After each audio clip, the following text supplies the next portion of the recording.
नमस्कार, आपका बहुत बहुत स्वागत है। ये काशी की धरती पे मैं यहाँ पे मौजूद हूँ और अभी हम लोगों ने यहाँ पे काफ़ी दिलचस्प आज के मुकाबले रहने वाले, काफ़ी हम लोग जो है समाज के से जुड़ी हुई सवाल हम लोग लेने वाले हैं। काशी के उत्थान के साथ में जो अदर जो समाज जो इनसे काफ़ी अपेक्षा रखे हुए हैं उनसे संबंधित सवाल लेंगे। साथ साथ में यूजीसी जो काफ़ी जो एक गंभीर विषय बना हुआ है पूरे देश में, इसमें जो है कुछ लोग समर्थन में, कुछ लोग जो है इसके खिलाफ में प्रदर्शन कर रहे हैं। उस विषय हम लोग जो है बेबाक तरीके से हम लोग वक्तव्य रखेंगे। अपने सहयोगियों के साथ में इस पर विशेष हम लोग चर्चा करेंगे। तो लोग बने रहिए। एनसीआर हलचल साथ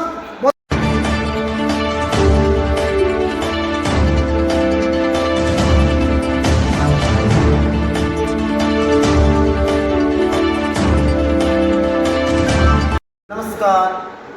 आज हम बाबा विश्वनाथ की धरती से जो आज इस कार्यक्रम में हम राष्ट्रीय जन अभियान श्री पीके सिन्हा जी के सुपुत्र के सगाई कार्यक्रम में मौजूद थे। यहाँ ब्रह्मर्षि समाज परिवार का ये बहुत बड़ा समारोह था। यहाँ पे देश विदेश से अनेक लोग आए हुए थे। आज इसी बनारस की धरती से जो मूल यहाँ जो ब्रह्मर्षि समाज है जो इनका संचालन करते हैं, यही दो महानुभाव हैं, डॉक्टर के.एन. राय जी और जितेंद्र राय जी। और इन्हीं से ब्रह्मर्षि समाज के कितना यहाँ मजबूत है। और कहा तो ये जाता है कि बनारस जो बाबा विश्वनाथ के बाद यहाँ जो राज रहा है वो ब्रह्मर्षि राजा का भी राज रहा है। ये थोड़ा सा विस्तार में लोग बताएंगे। मैं इनका संक्षिप्त परिचय लेता हूँ। नमस्कार सर। जी नमस्कार। मेरा नाम डॉक्टर के.एन. राय कमलेश है।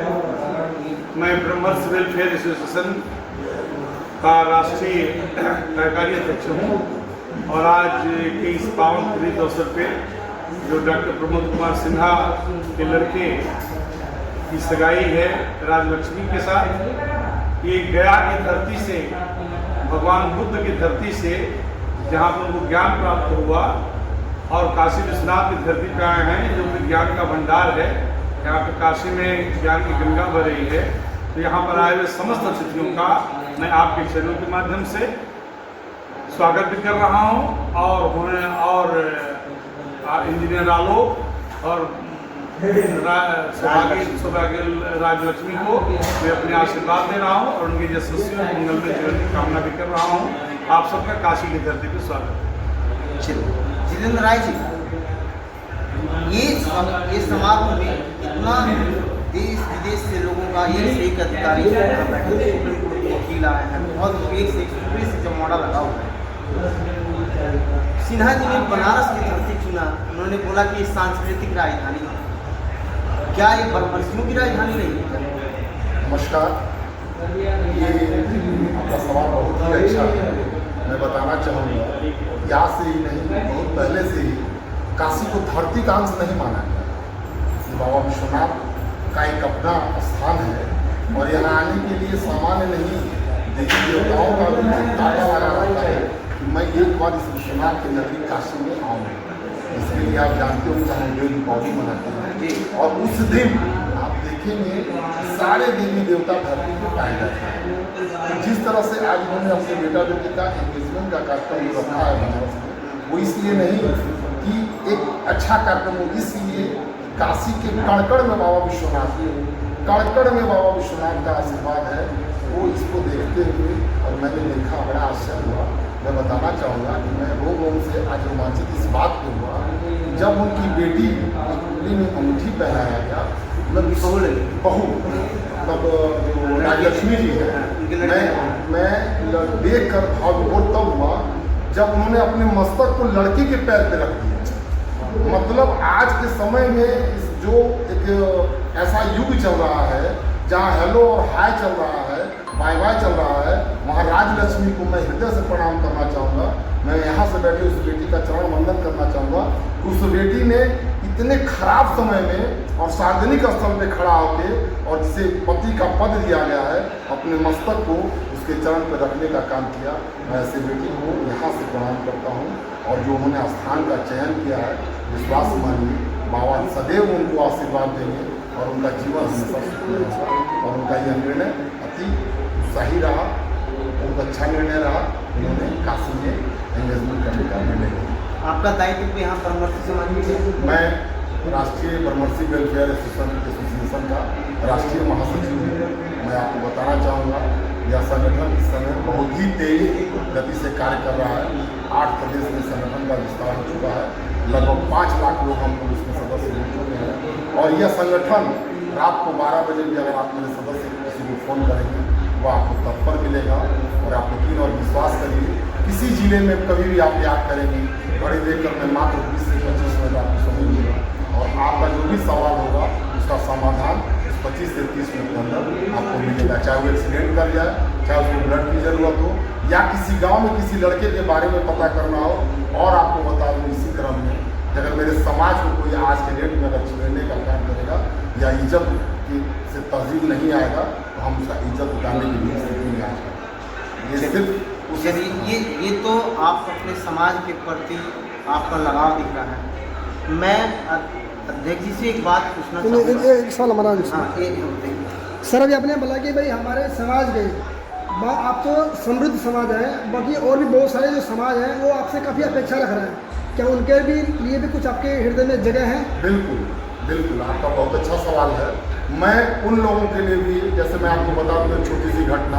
आज से कुछ दिन पहले एक बहाली थी पुलिस की, उसमें सिपाही की बहाली थी। आप जान सकते हैं कि सिपाही की बहाली में अगर कोई भी व्यक्ति आता है वह निश्चित तौर से समृद्ध नहीं होता है। तो हम लोगों ने अपने एसोसिएशन के द्वारा पूरे उत्तर प्रदेश के पूरे जिले में निःशुल्क स्टेशन से लाना, अपने निवास पे रखना, भोजन कराना और जहाँ उनका परीक्षा था वहाँ ले जाना। और फिर वो समाज के सभी वर्गों को हमने तो अपने वर्गों के लिए किया था। मैं स्पष्ट बताऊँ, झूठ मैं नहीं बोलना चाहता हूँ, काशी गलती से मैंने वो कार्यक्रम अपने समाज के लिए किया था। लेकिन जब बच्चे ग्रुप लेके चले तो उनका फ़ोन था, भैया मैं साथ में हूँ, मेरे साथ एक यादव जी का लड़का है, भैया मैं चला हूँ, मेरे साथ एक शर्मा जी का लड़का है, उसको क्या करूँ, मेरे गांव का है तो क्या करूँ, उसको लेके आऊँ कि छोड़ दूँ? तो हमारा समाज ने कहा कि नहीं, उसको लेकर आओ। हम समाज तो जरूर है लेकिन वो मानव है और हमारा उससे कोई द्वेष नहीं है। हम उसको भी उसमें सहायता दिए और मेरे साथ वो रहा और उसके पूरा भोजन और सबकी व्यवस्था की। और भी आपको बता दें, जब उस कार्यक्रम में बहाली में कुछ लड़कियाँ भी आई तो लड़कियों को ऐसी जगह नहीं रखा गया। उनके लिए परिवार के लोगों ने महिलाएं आगे आईं और महिलाओं के बीच में वो लड़कियां रहीं और जाते समय माहौल इतना गमगीन हुआ कि लोगों ने उन बेटियों को 500-500 रुपया, 1000 रुपया से विदाई दिया और स्टेशन तक छोड़ा।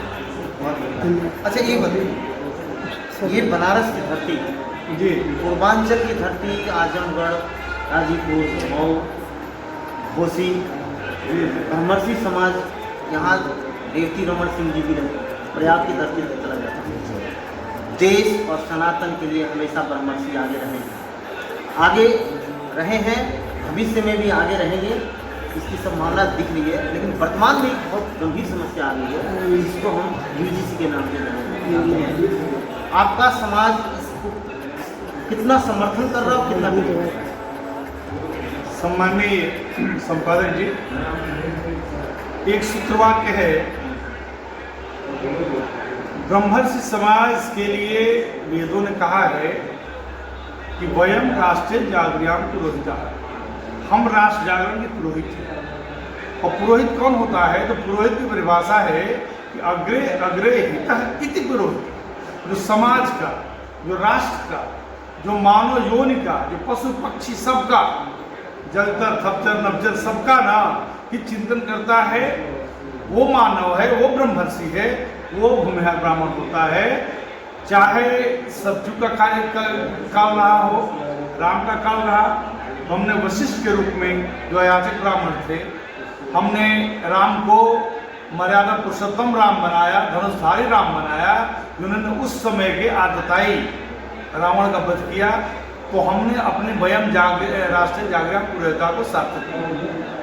द्वापर की बात कर लीजिए, द्रोणाचार्य के रूप में हमने अर्जुन सहित न 5 पांडव दिए, जिससे समूचे विश्व में धर्म की स्थापना हुई। कृष्ण तो एक ये थे, साधन थे, लेकिन हमने पूरे विश्व की मानवता की रक्षा के लिए, धर्म की रक्षा के लिए हमें आचार्य ब्राह्मणों ने अपना सर्वस्व बलिदान किया है।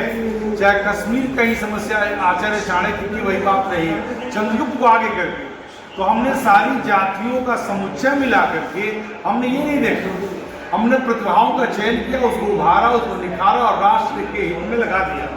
और ये हमारा राष्ट्र जागरण का प्रयास है। हमारे ब्रह्मर्षि समाज का जो सबसे बड़ा विषय है, हमारे दिल दिमाग में हमेशा चलता है भारत बोध। भारत क्या है, भारत का उत्थान कैसे होगा, सारी जातियों का उत्थान कैसे होगा, और हर काल में चुनौतियां आई हैं। आज जो चुनौती यूजीसी की है, ये चुनौती अगर है तो इसका समाधान भी भूमिहार ब्राह्मण समाज ही देगा और सर्व समाज को मिला करके देगा। ये समस्या एक समाज की नहीं है। ये सच कहिए तो राष्ट्रीय एकता का जो सबसे बड़ा सूत्र है वो है सामाजिक समरसता, और सामाजिक समरसता से ही राष्ट्रीय एकता आती है, राष्ट्रीय अखंडता आती है। तो समाज के सभी वर्गों को एक साथ आकर के जो आपस में बंटने की जो स्थिति आई है, इसको बंटने से रोकने के लिए सारे समाज को आना पड़ेगा। हम एक थे, एक रहेंगे, और जब हम एक रहेंगे तभी सारे समाज में आगे, तभी भारत ना विश्व गुरु बनने की कल्पना करेगा, तभी भारत ना समृद्ध हो पाएगा। और भारत को विश्व गुरु की कल्पना के लिए हर जाति को आगे आना पड़ेगा, हर समाज को आगे आना पड़ेगा। ये एक व्यक्ति विशेष की बात नहीं है। हम किसी राजनेताओं की बात में, राजनेताओं की नीति और रीति में, वोट बैंक की राजनीति नहीं पढ़ करके हमको राष्ट्रनीति की बात करनी है। राष्ट्रनीति और राजनीति में बड़ा फर्क है। ब्राह्मण भूमिहार समाज सारे लोगों को लेकर के ना राष्ट्रनीति की बात करता है, राष्ट्र की बात करता है, और जो नेतृत्व हैं उनको अपनी कुर्सी की पड़ी है, उनको अपनी राजनीति की पड़ी है। तो हम राष्ट्रनीति के समर्थक हैं, राजनीति के समर्थक तो होते जाते रहते हैं। हम जहाँ बैठे हैं, हमारे देश के सशक्त प्रधानमंत्री मोदी जी का ये संसदीय है जी, इसको मानिए जी, बिल्कुल है, नहीं है भी, और पूरे देश ने विदेश अंतर्राष्ट्रीय स्तर पर ख्याति हासिल की चुका है। उन्होंने इतनी बड़ी बड़ी देश की समस्याओं को, जटिल समस्याओं को निदान दे दिया। क्या यूजीसी पे वो समाधान नहीं निकाला? मेरा पूर्ण स्पष्ट मत है कि माननीय प्रधानमंत्री जी मोदी की धरती काशी से मैं अपना वक्तव्य दे रहा हूं, और मैं चाहूंगा कि माननीय प्रधानमंत्री जी मोदी इस बात को सुने। मुझे पूर्ण विश्वास है कि विश्व की ऐसी कोई समस्या नहीं है जिसका समाधान मोदी के पास नहीं है, न दामोदर दास मोदी के पास नहीं है, काशी के सांसद के पास नहीं है, इस भारत के प्रधानमंत्री के पास नहीं है। तो ये तो कोई समस्या ही नहीं। इसका समाधान निश्चित रूप से मोदी जी सकारात्मक समाधान करेंगे। और जो भ्रांतियां फैली हुई हैं, इन सारी भ्रांतियों का जो समाज बंटने के, विखंडित होने की स्थितियां आई हैं, मोदी जी की इस संज्ञान में होगा कि जिस दिन ये यूजीसी लागू हुआ उसके अगले दिन lady Shri Ram college of commerce में एक लड़के ने ना एक लड़की से कहा कि मैं शादी करूंगा, और उसमें विवाद की स्थितियां पैदा होगी। तो समाज का विखंडन रोकना ही मोदी जी का दायित्व है। मोदी जी का दायित्व नहीं, प्रधानमंत्री का दायित्व है। और मोदी जी जो पूरे विश्व की समस्याओं के समाधान में सक्षम है, अपनी देश की इस ज्वलंत समस्या का निश्चित रूप से समाधान करेंगे। और हमें पूर्ण विश्वास है कि हमारा सांसद, हमारा प्रधानमंत्री इस राष्ट्र को विश्व के सर्वोच्च शिखर पर ले जाने के लिए छोटी मोटी समस्याओं का समाधान वो करेंगे। और राष्ट्र में जो बातें जा रही हैं उसका निश्चित रूप से सकारात्मक समाधान मोदी जी देंगे, उनका कैबिनेट देगा। हाँ, रामलीला मैदान में जो रैली हो रही थी उसको रोकना, कहीं से अपनी बातों को कहने का हक सबको है। और ये सारे लोग ना, ये सारे लोग सहयोग के आंदोलन करने वाले लोग, सारे लोग ना अहिंसात्मक आंदोलन वाले हैं। तो उनकी बातों को सुना जाना चाहिए। और मैं समझ रहा हूँ कि मोदी जी के कान में बात जा रही है, और निश्चित रूप से मोदी जी इसका सकारात्मक समाधान अतिशीघ्र देंगे। एक सवाल हमारा एक सवाल था आपसे जी, कि जितने भी यूजीसी के जो समर्थक है, जो चाहते हैं कि यूजीसी लागू हो, तो वाकई में तो स्वर्ण समाज तो समृद्ध है, आखिर में क्या उनको भी आरक्षण की जरूरत है जो उसका विरोध कर रहे हैं? इस पर थोड़ा बताएं आप लोग। ये जो यूजीसी है इसमें आरक्षण का विषय ही नहीं है, क्योंकि प्रकरण सुप्रीम कोर्ट के अंदर विचाराधीन है। सुप्रीम कोर्ट ने स्टे लगा दिया है, और अगली तारीख 19 मार्च को इस पर कार्रवाई आनी है। तो मैं समझता हूं कि न्याय संगत तरीके से सुप्रीम कोर्ट इस समस्या का समाधान करेगा, और ये समाधान समाज हित में होगा, राष्ट्रीय हित में होगा, और सबके हित में होगा। ये मेरा मत है। मोदी जी से के आने के बाद आखिर बनारस कितना बदला? छोटा सा जवाब चाहिए। इसका तो शायद मैं शब्दों में नहीं बता पाऊँगा। मतलब जो कल्पना नहीं था उससे भी बहुत ऊपर बदला है काशी। और जो काशी बाबा विश्वनाथ जो कलियों में थे, आज उनका दर्शन जो करने पे ऐसा लगता है कि वास्तव में बाबा विश्वनाथ का दर्शन कर रहे हैं। और विकास का तो मैं शब्द में वर्णन क्या बनारस को मोदी जी के आने के बाद सांस्कृतिक राजधानी के रूप में, सनातन संस्कृति के रूप में अंतर्राष्ट्रीय स्तर पे ख्याति प्राप्त होगी? बहुत ज़्यादा। हम क्या कहेंगे, इसी तो विपक्ष के नेता कब का प्रियंका गांधी बोल के गई कि वास्तव में विकास दिखा तो बनारस में दिखा है। उन्होंने खुद अपने मुख से वो बाबा गुरुद्वारों का तारीफ करके देंगे। तो ये हम जैसे कुछ व्यक्ति क्या कहेगा जो विपक्ष का बैठा हुआ नेता करता है। एक लाइन में और आपको कहूँ, जो मेरा संगठन है ये काशी, और काशी में संगठन ने ये और प्रतिज्ञा लिया था कि ब्लड के अभाव में कोई भी व्यक्ति मरेगा नहीं। हम लोग हर परशुराम जयंती पे हर जिले में हम लोग ब्लड डोनेट करते हैं। और वो इसीलिए करते हैं कि दिन हो या रात हो, कभी किसी व्यक्ति को किसी भी ग्रुप का ब्लड का जरूरत पड़े हम तुरंत मुहैया कराते हैं। और कभी कभी तो ये स्थिति हो गई है कि हम यहाँ से ब्लड दिल्ली तक नहीं पाते। अच्छा चलिए, अगर कोई लोग अपने समर्थ समाज को या अन्य समाज BHU में अगर कोई सक्षम नहीं है यहाँ रह के इलाज कराने, तो उनके लिए कोई व्यवस्था कर रहे हैं? अभी मेरे पास ऐसी व्यवस्था नहीं है, क्योंकि मैं आपको और एक चीज़ बता दूँ कि 5 लाख लोगों का संगठन तो जरूर हो गया है, लेकिन अभी तक इस संगठन का कोई अपना अकाउंट नहीं है जहाँ किसी से पैसा ले या किसी को पैसा दे। इस स्थिति में मैं इतना बड़ा संकल्प अभी हमारा संगठन नहीं लिया है, लेकिन मैं निश्चित विश्वास दिलाना चाहता हूँ कि रहने और खाने की व्यवस्था तो नहीं, लेकिन अगर मेरे पास ऐसा कोई भी अगर सूचना आता है भैया वहाँ पहुँच गए और हमको दिखाने में दिक्कत हुई है, तो मैं तत्काल दिखाने का पूरा व्यवस्था कर देता हूँ। ठीक है। चिकित्सा और शिक्षा के क्षेत्र में हमारा समाज सभी को मदद करेगा।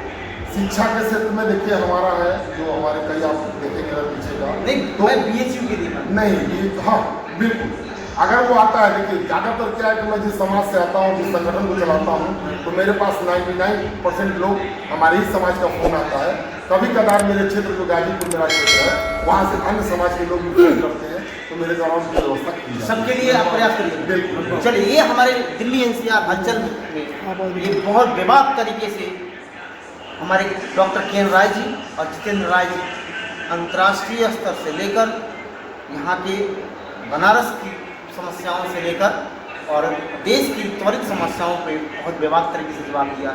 इसके लिए इनको हमारी टीम हार्दिक धन्यवाद करती है और ऐसे मौके मिलते रहेगा। मैं आपको बताना चाहूँगा कि हमारे संगठन को सहयोग देख करके अन्य संगठन के लोगों ने ब्लड डोनेशन आर्थिक रूप से सहयोग करने के लिए हर तरह से हर समाज का आदमी आ रहा है। और हम लोगों ने कोटा भी फिक्स कर दिया है कि हम 50% अगर अपने समाज का करें तो 50% अपने समाज का भी हम सहयोग करेंगे। और जो भी आ जा रहा है उसका सहयोग हम लोग 101% कर रहे हैं। और इसका ताज़ा उदाहरण गोपालगंज में है। अभी गोपालगंज में होली मिलन समारोह का कार्यक्रम हुआ है और सारे समाज ने, आप अंदाजा नहीं करेंगे कि कोई चावल लाया है, कोई सब्जी लाया है, कोई दाल लाया है, किसी ने तेल और घी लाए हैं और दिव्य भव्यतम होली मिलन समारोह हुआ है। इसके लिए ना ब्रह्मर्षि समाज को जितनी बधाई दी जाए ये कम। एक साल के बाद